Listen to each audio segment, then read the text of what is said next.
het genoem, dis 'n familiebesigheid. Vertel ons van die familie. Wel, my pa het op 'n Sondagmiddag hier verbygery gesien die plek is te koop. Ja.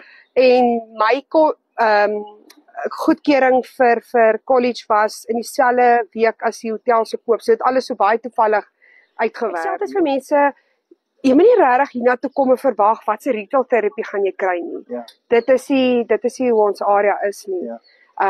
Dis die skoonheid, die stilte, so besig soos dit ook is. Ja. Maar ek kyk net as ek by die park se hekke inry, daai skoonheid en stilte wat jou slaat. En dis maar waarvoor mense ook hier kom. Ja, Is om dit te kom Jy is beleef. deel van die navering. Wat dryf jou?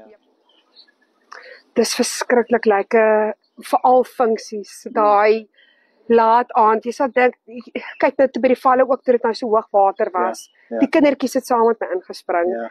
Hulle het geleer hoe om 'n sneeuwsel te krummel en borde uit te dra en net daai moeg tevredenheid om te sien as jou funksie, jou liggies brand, jou musiek speel en die borde, die messe virke klap en die mense lag en jy weet elke dis is reg.